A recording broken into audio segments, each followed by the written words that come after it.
Hello bachcho, let's see this question. This question says which is not used for crop improvement. ऐसी क्या चीज है जो crop improvement के लिए नहीं यूज की जाती है? A. Inbreeding, B. Introduction, C. Hybridization, D. Mutation. So let's see the key concept involved here. Our key concept involved here is plant breeding. So what is this plant breeding? इसमें plant breeding में क्या होता है? There is purposeful manipulation, there is purposeful manipulation, सोच समझ कर क्या करी जाती है, फेरबदल की जाती है of plant species,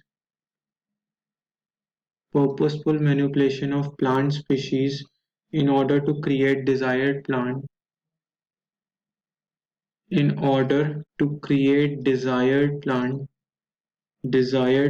types,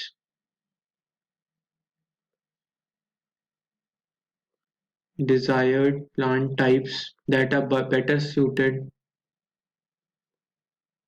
that are better suited for cultivation,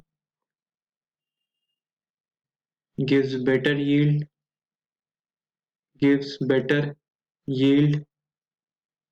and are disease resistant, disease से बच के रहते हैं. जो प्लांट ब्रीडिंग है helps in crop improvement. तो इसमें क्या होता है, इनब्रीडिंग का क्या मतलब होता है? इनब्रीडिंग का मतलब होता है mating of more closely related individuals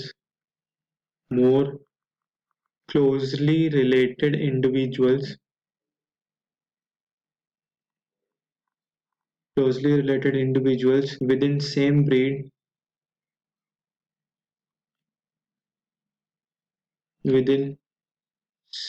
breed for 4 to 6 generations. 4 से 5 जनरेशंस तक इसी ब्रीड में क्लोजली रिलेटेड इंडिविजुअल्स को मेट कराया जाता है. इससे क्या होता है, there is exposure of harmful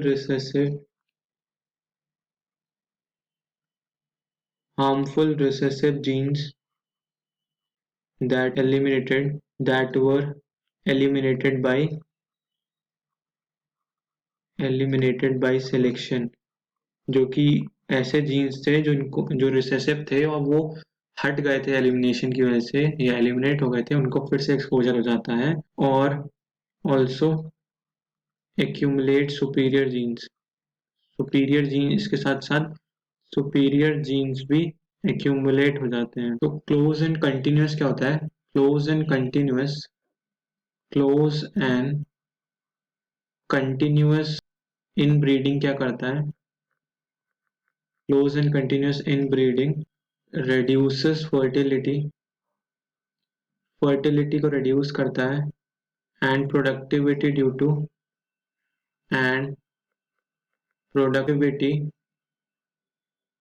to किसकी वजह से? इनब्रीडिंग डिप्रेशन की वजह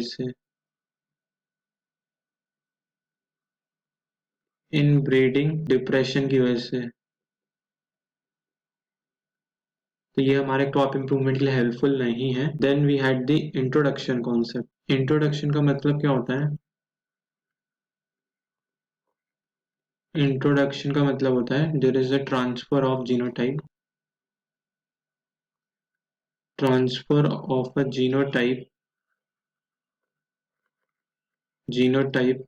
or group of genotype of crop plants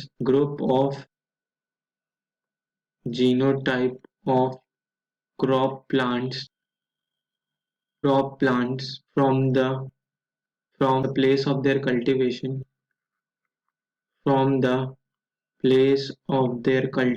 जहाँ उगाए जा रहे थे वहां से क्या करा जाता है? from their place of cultivation to a new area where they're not being grown, where they were not being grown previously, ऐसी नई जगह पे ले जाते हैं जहाँ पे पहले नहीं ग्रो कर रहे थे वो, तो इसकी वजह से भी क्रॉप इम्प्रूवमेंट प्रोग्राम्स हो पाते हैं। Then we have the hybridization. Hybridization में क्या होता है, they are suitable desired characters जिनको क्या किया जाता है, combined from two different parents, combined from two different parents, दो अलग अलग पेरेंट्स से इनको कंबाइन किया जाता है और इनसे क्या बनता है, हाइब्रिड बनता है, थ्रू किसके थ्रू, हाइब्रिडाइजेशन के थ्रू, हाइब्रिडाइजेशन के थ्रू किया जाता है और इनका सिलेक्शन होके रिलीज होती हैं। देन हमारे पास क्या होता है, देयर इज म्यूटेशन में क्या होता है कि there is process by which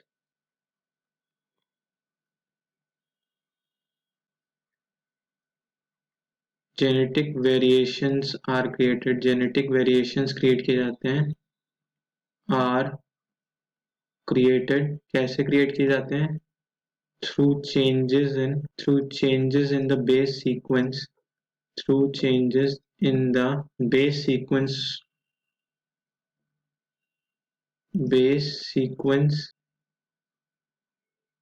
within genes, तो ये क्यों होता है, for the creation of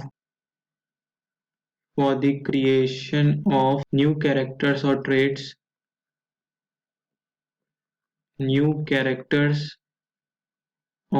traits, not found in parental type,